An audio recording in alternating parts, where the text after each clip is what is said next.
July 1588. 130 Spanish warships, the pride of King Philip II's navy, sailed toward England's shores. Their mission? To crush Queen Elizabeth I and end Protestant England forever. These ships carried 30,000 men, some of the best soldiers in the world, and enough bronze cannons to make any opposing fleet think twice. The Armada was, by all contemporary accounts, invincible. And yet, history remembers their defeat. The English fleet, aided by weather, strategy, and luck, ultimately repelled the Armada. But what if we change one small detail? What if the Spanish Armada, the largest naval force of the 16th century, had encountered something that shouldn't exist for another 400 years? Lurking beneath the waves, silent and unseen, is a modern predator, the USS Seawolf, a nuclear-powered attack submarine from the 1990s. Armed with high-tech torpedoes, advanced sonar, and stealth capabilities, it makes the Renaissance-era warships of Spain look like floating toys. The question is simple. What happens when the most advanced submarine ever built faces the pride of Spain's Golden Age Navy? At 353 feet long and costing more than Spain's entire armada, the USS Seawolf is a marvel of modern engineering.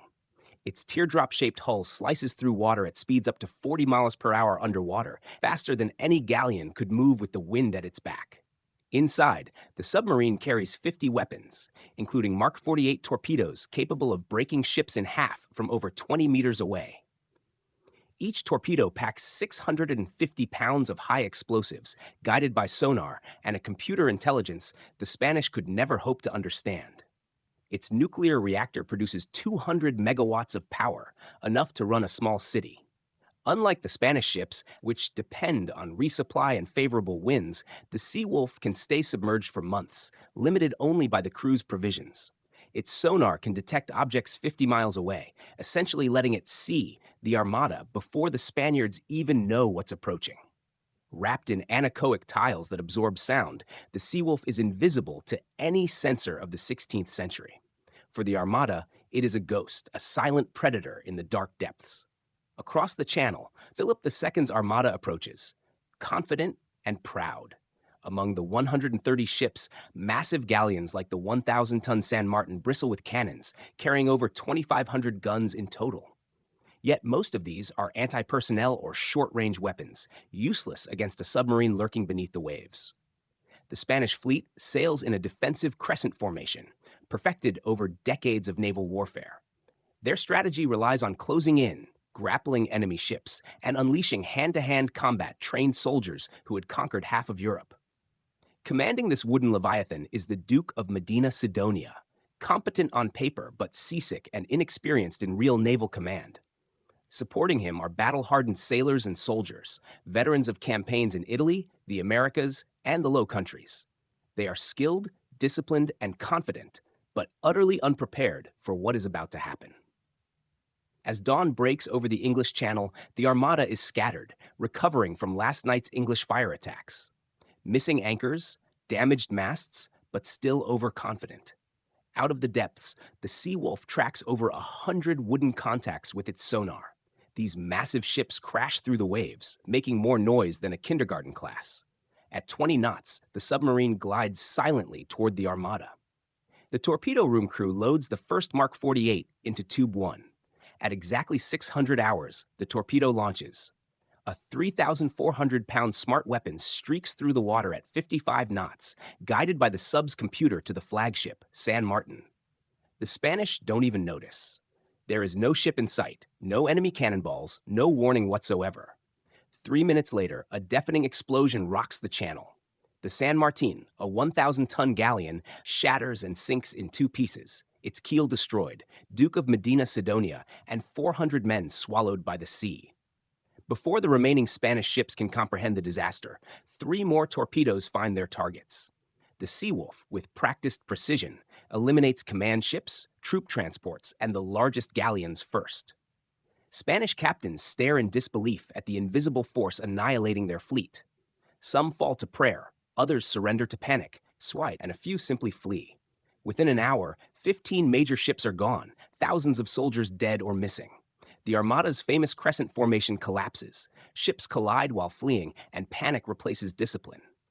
The best sailors in Europe, trained for years, are now a chaotic, terrified mob.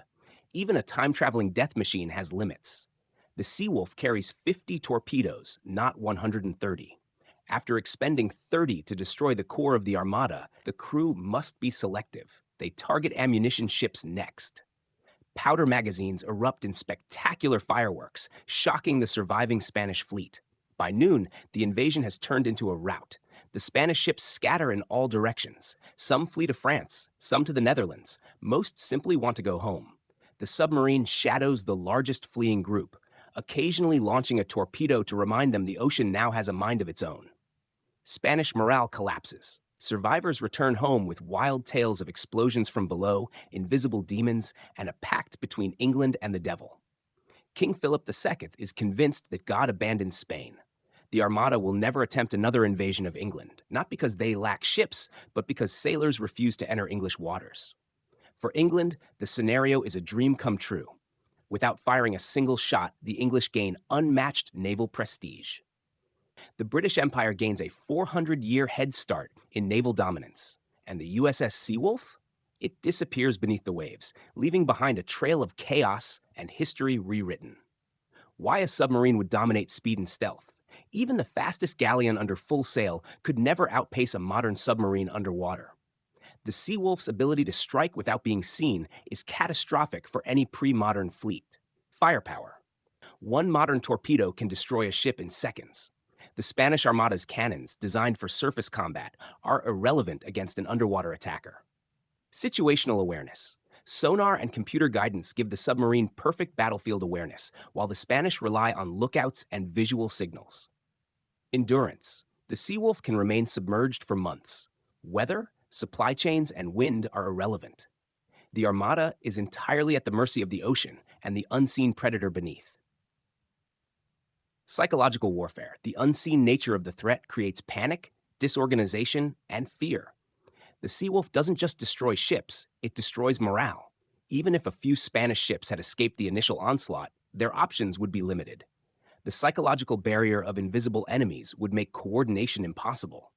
Retreating to friendly ports might save lives, but the Armada as a fighting force would be destroyed. Spain's attempt to dominate Europe's seas would be halted not by strategy, but by technology centuries ahead of its time. This alternate history scenario shows how dramatically naval warfare evolved in the next 4 centuries, from wooden ships to nuclear-powered submarines. In this alternate timeline, the Spanish Armada didn't just lose, it was annihilated, leaving a trail of confusion, death, and psychological trauma. A single submarine accomplished in hours what centuries of naval evolution would achieve over decades. England's naval supremacy begins centuries earlier. Spain is left shaken, with sailors refusing to navigate their own waters. And somewhere beneath the waves, the USS Seawolf vanishes back into the future, the silent victor of a battle no one in 1588 could have imagined. If you enjoyed this dive into alternate history, imagine what would happen if a modern tank fought at Gettysburg, a Navy SEAL battled gladiators in the Colosseum. History is full of what-ifs, and the possibilities are endless. Don't forget to subscribe and hit the bell to explore more alternate history battles, military what-ifs, and epic showdowns that rewrite history as we know it. Thanks for watching.